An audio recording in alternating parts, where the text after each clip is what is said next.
tennis fans to Tennis Traverse, Exploring a Game, the podcast that delves into the heart of the tennis world. I'm your host, Ivy J. And in today's episode, I will be talking about the week 2 of Wimbledon. Before we begin, I do want to acknowledge that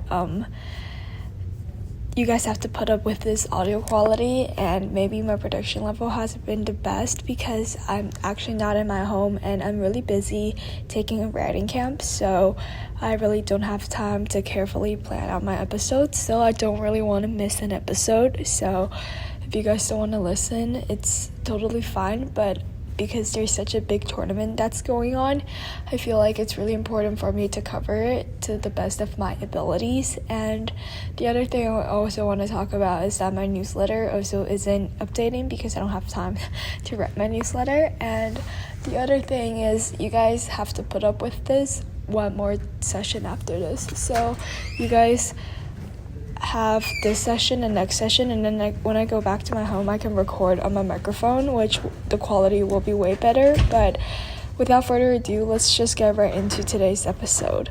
Before we begin, please follow all of my social medias, that is Instagram and Twitter, using @TennisTraverse, that is @TennisTraverse. If you're listening on YouTube, comment, like, and subscribe. If you are listening on other streaming platforms, please rate my show, and let's get right into today's episode.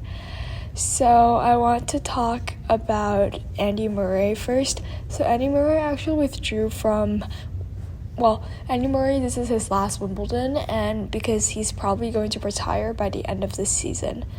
And Andy is a legend. He's part of the Big Four. When Rafa, Federer, and Djokovic was dominating, he was obviously up there with them, and for a long time, people often considered him to be one of the dominating forces as well, even though he's sort of injured. For example, he had a surgery and he literally had like a middle hip, but he's still performing really well. And I think because he's from Great Britain and Wimbledon obviously is in London, so the whole just like atmosphere in the crowd is really like they're pro Murray. And he played in a doubles match with his brother Jamie Murray. Even though they lost in round 1, it was really heartfelt, and he was going to play in a mixed doubles. However, he was going to play with Emma Raducanu, but Emma withdrew because of her wrist injury, and I think she just wanted to focus on her singles because she was actually going pretty far. And now I want to talk about another news, which is Aryna Sabalenka withdrawing from the tournament. So Sabalenka is a player that I think is really good, and I feel like she always gives it her best when she's trying to play the tournament. And she withdrew because stating she had, I think, a wrist or a knee injury, and I think it is good for players, especially nowadays, to like not overstress their body. As I was saying before, Andy Murray, a reason why his career was sort of like he was really peaking at the start and he sort of was falling off, was a big reason was because of his injuries. He had a lot of injuries, and instead of tackling them or like withdrawing from matches, which is what you should be doing to allow your body to heal, he decided to play it through those injuries. And even though he did achieve some results, it isn't sustainable in the long run. So I'm really happy that Sabalenka listened to her body. And now I want to talk about just some lighter topics. I want to talk about Iga Swiatek and how she suffered a loss in the round 3 of Wimbledon. Even though, as I said before, Iga losing in Wimbledon isn't a surprise because she isn't as dominant on grass as she is on clay. But I think it was still a surprise to me because I expected her to at least make it to the second week, if that makes sense. And I think her losing to Putintseva, especially the last 2 sets where she lost, I think 1-2 and 2-6, like the 2 sets she lost was a really huge difference. It was just something I did not expect from her, but I think it's good to see a variety. As I said before, I think the Wimbledon will be really open. Everyone have a chance of winning, and I think that's obviously shown with Iga being out, Sabalenka withdrawing, and just some players such as Bar losing in the third round as well to Lena Svitolina. So I think a lot of the players whom we think might win are actually going out earlier, just like Australian Open when on the bottom half a lot of players went out and Jing Qinwen actually made it to the finals. So I guess everything is really open and we really don't know what's going to happen. But now I kind of want to talk about deeper in the tournament, because now I'm recording this on Sunday, and by the time my next episode comes out, you guys will know the final winner. So I want to talk about some deeper players, like going deeper in the tournament. So the first player I kind of want to talk about is, let's talk about Coco Gauff. So Coco Gauff is actually making it really far. I think this is a great chance for her to sort of go really deep, because Iga obviously is out, Sabalenka withdrew, so I think this is a great opportunity for her, since a lot of the top ranked players aren't performing, or they aren't performing like they would have liked to. And I think, as I said before, this was sort of unexpected to me, but Yasmin Paolini is actually making it really far. She made it to the finals of Roland Garros, but I just thought that her playing style suited the clay surface better, but apparently she's also really good on grass court, because even though she did receive a walkover in the round of 16 against Madison Keys, Madison, I think, pulled her hamstring because it was raining, so they closed the roof, and indoor grass is a really dangerous surface because of just how slippery it is.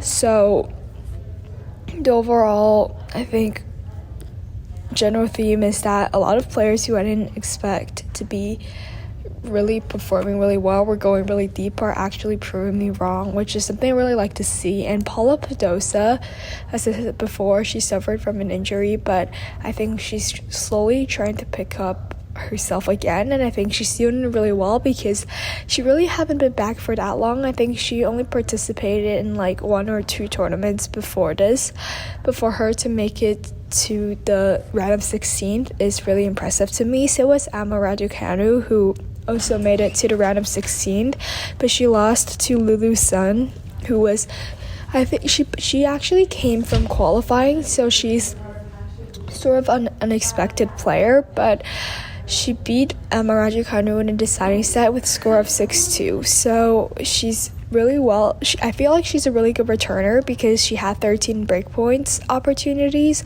whereas Emma only had 7 breakpoint opportunities. And I also want to say that I think on the men's side, there has been some really interesting early round eliminations as well. For example, for example, Casper Ruud was out in round 2 against Fognini. I guess it's not that big of a surprise because Casper Ruud really doesn't like the grass court surface, but there's just a lot of matches, in my opinion, that are really unexpected. So another example of this could be that for example, Emil Rizzaveri beat Stefanos Tsitsipas, and that was unexpected because it was in the second round, and I thought that Stefanos actually had a chance of winning, maybe, and for him to lose in this fashion was kind of unexpected to me, even though maybe I didn't suspect him to go really far, but at least he could have at least made it to the third week. But he actually went out in the second round, which is really unexpected. And the other player I want to talk about is Hubert Hurkacz. So Hubert Hurkacz also suffered a loss, and I think a lot of people expected him to just really be one of the top contenders.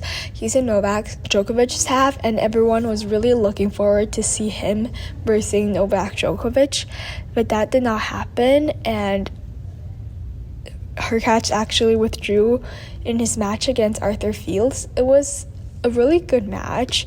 They were playing a tiebreak, and her catch, it was actually Arthur Fiz's match point where Hooper injured himself, so unfortunately had to withdraw, but it was also a great match in case you guys want to check it out. The last thing I want to talk about is Novak Djokovic. So Novak, well, he literally had a knee surgery 2 weeks before the whole tournament going on. He pulled out of Roland Garros because he had a problem with his knee in the semifinals in the quarterfinals. And in Wimbledon, he's actually making it really far, even though the last two, in the second round and the third round, it was a 4-set win rather than normally it would be a 3-set win. But I think we really can't expect so much from him, because I think every time the season just haven't been the best for him, and I think this might be his chance to win a Grand Slam title, because a lot of people in his half are just withdrawing or going out unexpectedly, and his next match is going to be really entertaining. They're playing on Monday at 10:45 Central Daylight Time. He's playing against Roger Brune, so I think this will be interesting, because I think this is the first challenge, so to speak, that Novak really had, so I think it will be interesting. But I think that's all. I'm really gonna keep this episode on a shorter side. I'm so sorry, but I think it's just the audio quality isn't really the best, and if you guys don't want to hear it, it's okay, but I just want to still put it out there in case you guys just really love my podcast and want to support me. But yeah, I'll see you guys next week. Bye.